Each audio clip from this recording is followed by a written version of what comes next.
This is actually one of my favorite fights from Jackie Chan. And even though it is not as good as some of his Chinese-made films, it is one of the better, I think, American-made Jackie Chan films that you rarely get to see. This also provides me with an opportunity not only to discuss choreography and historical martial arts, but also go into a more in-depth and detailed discussion about the rules that Jackie Chan follows when he makes his fights, as laid out by Tony from Every Frame a Painting. Check out the video. Link in the description.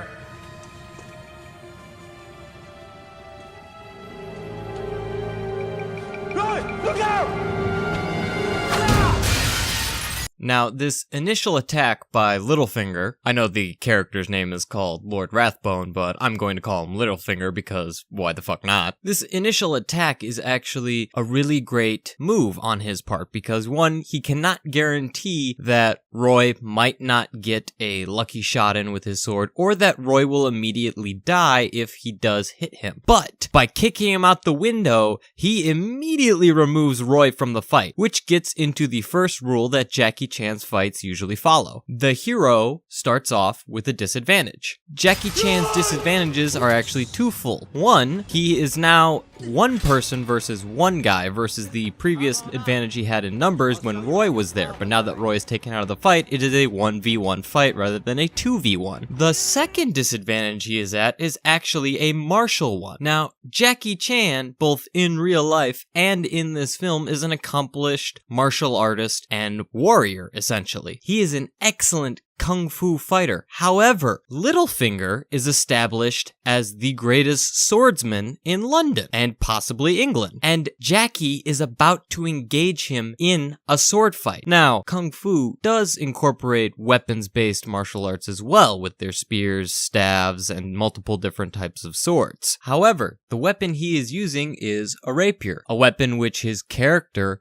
most likely has never seen before, much less ever used or even received training in. Whereas for Littlefinger, he has been an accomplished saber fencer, which can be translated to the rapier as well. This means that in the context of this fight, Littlefinger has the advantage, because while Jackie Chan is an accomplished martial artist in kung fu, this is a sword fight with swords he has not received training in. So while his kung fu can't be an asset, it is not what is designed for the use of these weapons. There's actually a third disadvantage as well, which is now Littlefinger has two swords instead of one. What this means is that the threat is very high against Jackie, meaning that it is very likely that he will fail. This raises the stakes and the tension for his character. This makes the audience root for him even more because we want to see him succeed. He has to fight his way back to the top and earn it. In this context, it is a very clearly established threat. We're not sure how he's going to make it out of it. By giving the hero a disadvantage and increasing the threat of your antagonist, it creates a lot more tension that keeps the audience more invested and not just sit back and become passive because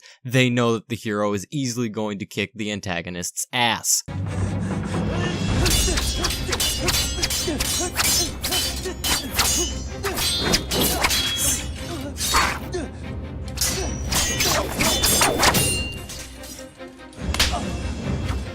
Now that first exchange right there is actually an excellent use of visual storytelling. Look at how much energy and how hard Jackie is working compared to Littlefinger. Littlefinger is barely breaking a sweat, and he's got that sick little smirk on his face that you just want to punch him for. He is parrying and blocking and attacking with so much ease. This immediately informs the audience how easy this is for him and immediately shows him as a legitimate threat to Jackie, and it is a strong diametric opposition to the amount of effort Jackie is putting in and how hard this is for him to do. And he constantly taunts him throughout the fight by having these little moments where he could have easily have killed Jackie but decided not to. This is very much an easy thing for him. That little smack right there with the flat of the blade is so insulting. He immediately told him, "I could have cut your head off, but you know what? I'm gonna see how long this goes."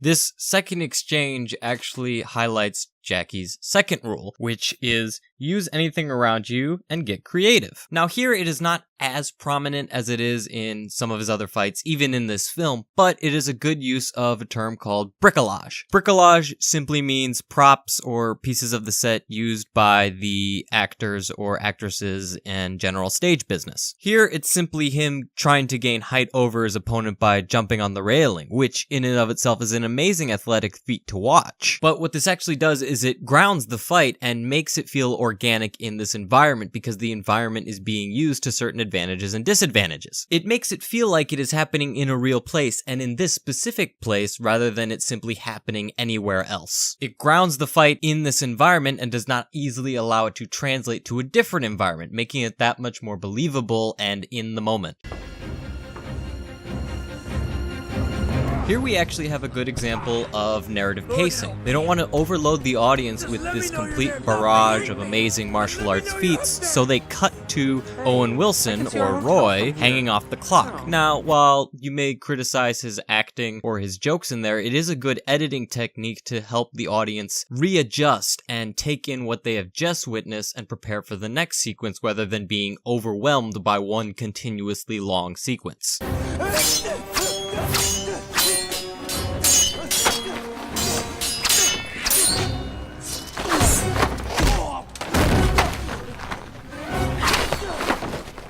Come along.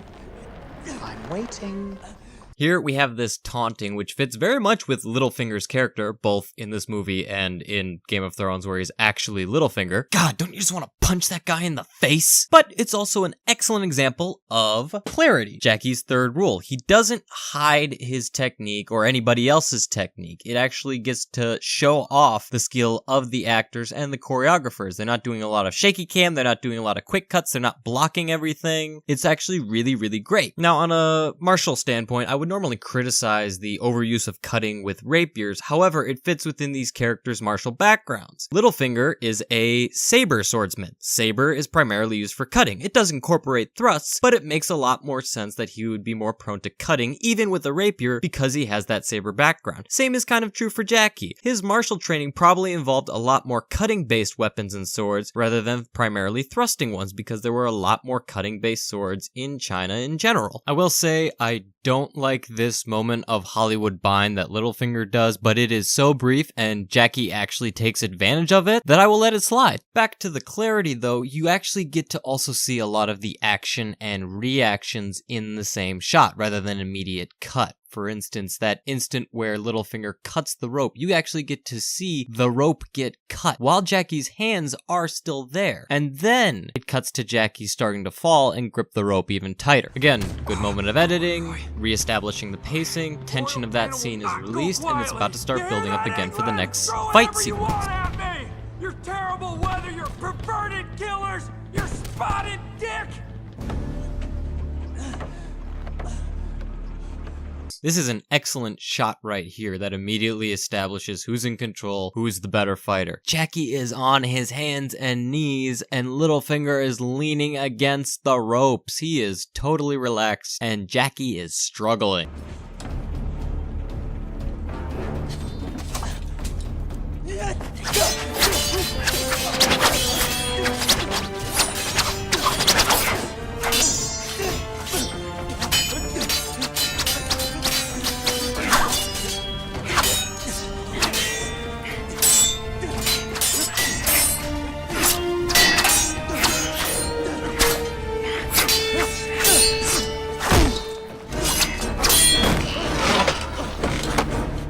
Oh my god, that sequence was amazing. Not only did it have even more use of bricolage, but you're getting that clarity. You can see how badass Littlefinger is and how much Jackie is struggling. You get to see the moves. I would say at that part he's doing a little bit too much of the tap-tap on Jackie's sword, but I don't know, it's just everything else around it is so good that it kind of just distracts from it. That's actually good choreography technique. If you have something that you might have to cheat or have poor martial technique for, you use other stuff like bricolage or something like that to distract you from the obviousness of how bad something might be. This sequence is also a really good example of Rule 4 for Jackie's fights, which is patience. Imagine how long they rehearse, how many times they practiced in that environment to get that choreography right and spot on. Part of Jackie's philosophy is you do it as many times as you need to get it right. It's little subtle things in there like that small kick or the way he jumps up onto a beam that can add a lot of depth to it. They don't need to be there. They're just small details, but having them there makes it feel that much more alive. They could have done a simple slap it together, let's just film around it so that it looks good instead of actually making good, and people probably would have been fine with it. But what makes it stand out is you can tell how much work, effort, and practice went into making this sequence, and audiences appreciate that. Another important thing to note is that throughout all these sequences, Jackie gets hurt a lot, and that's another rule he follows, is that his characters get hurt. Pain humanizes him. We know Jackie Chan is a badass martial artist, but seeing him get hurt makes him feel more relatable because he's not an unstoppable god. He's not Chuck Norris. This also makes him earn the spectacular finish when he defeats opponents, because he has to work his way back up to the top, and he goes through a lot of pain to get back up there. Boy, you're about to die. You're on the minute hand of a clock. Oh, my life is flashing before my eyes. Wait a minute. I don't remember her.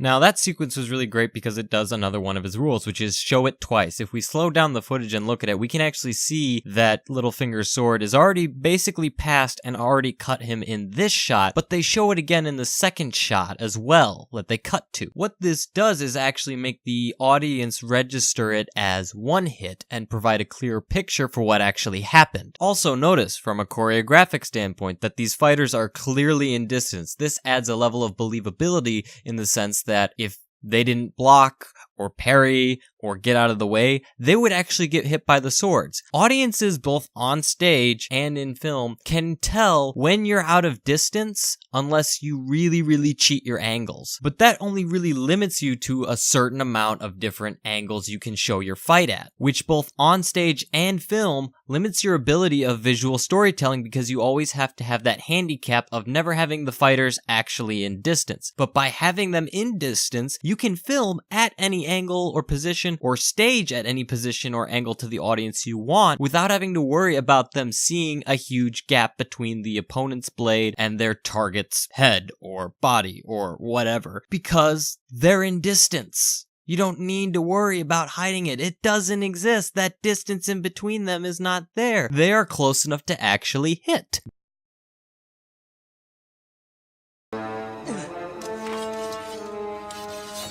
One more. Very impressive maneuvering of the sword with the two blades. Also, holy crap, you just want to strangle him and like punch him in the face twice just to make sure. Don't you want to just take those fucking tassels and just shove them down his fucking throat? God!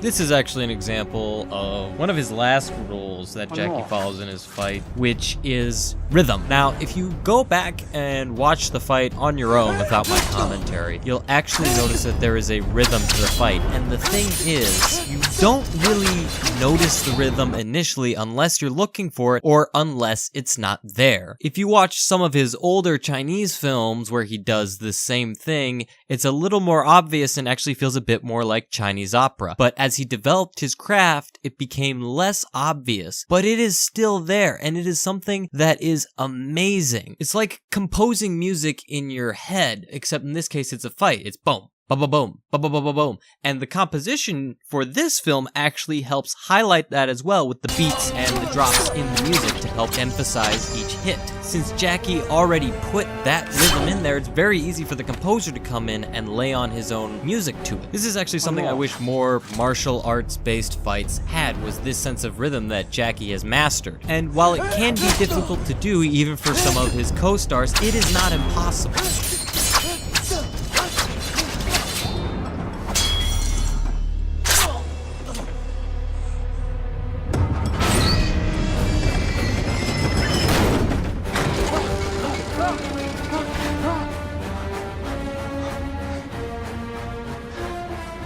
How disappointing.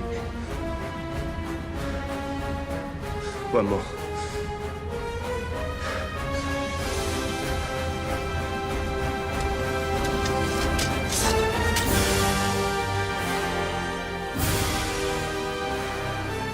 You killed my friend.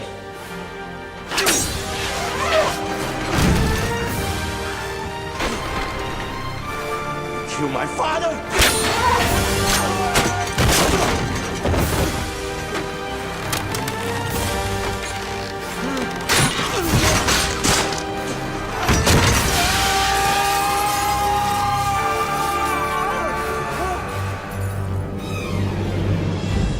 Now, I absolutely love this sequence. One, I think the musical composition for it is beautiful and really great. And two, it really hits home the rule of pain and the rule of having a disadvantage against your opponent. Jackie does not win against Littlefinger because he's a better fighter. He doesn't beat him in a sword fight. He beats him because Jackie doesn't give up. That is something that is very inspiring to an audience. You have this almost godlike power that you are facing against, and you can't beat it on its level. What you do beat it at, though, is the fact that you refuse to give up. And Jackie has that in a lot of his films, and it is amazing and very good storytelling. It really invests the audience in the moment. I think this is a very excellent fight, not just from a filming standpoint or a choreography standpoint, but also a martial arts standpoint. It is very good storytelling, great clarity, amazing choreography that has a martial basis, and one of the things that I really like about it is that in part of its storytelling, it includes martial arts context. A lot of people get confused about exactly what martial arts is. What martial arts is a specified, contextualized fighting system developed by a certain culture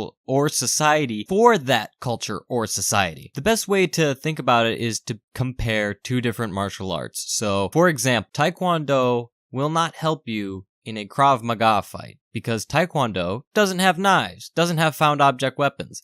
But by the same token, Krav Maga will not help you in a Taekwondo tournament. A lot of martial arts films lack martial-based disadvantages. If you come from a culture that fights in complete head-to-toe plate armor, you're not going to be used to fighting without that armor. By the same token, if you come from a culture that doesn't have armor in its fighting, you're not going to be used to fighting somebody who is fighting you in complete armor. One martial art isn't necessarily superior to another. They are both contextualized for a specific culture and society that developed it. And since that constantly changes, they become outdated. We don't fight in armor anymore because we have guns. And in fact, we don't train a lot in unarmed combat anymore because we have guns. This is something I think more films and stage combat and fights in general need to be aware of, is that your character may have this martial background, but if they are put in a situation where that martial background might be a disadvantage in this fight, then you have a problem. A rapier has an advantage over a longsword if both combatants are fighting in just their regular clothes. But if the person with the longsword comes in and fights in full armor, the rapier is not at a disadvantage because the normal targets you have in your rapier training are no longer available. You have to try and find the gaps in the armor, and at best, you would want to try and half sword. But you're fighting against a fully armored opponent, so you get close enough to half sword, he can just punch you in the face. All fighting systems have a context, and you need to be aware of that when coming up with choreography or just practicing martial arts in general. Be aware of the limitations of your own martial art. The best martial artist is the one who knows the advantages and disadvantages of his own art. There's a reason Jackie Chan says that Bruce Lee can kick his ass, and it's not just regular bromantic love. But Bruce Lee is so dreamy.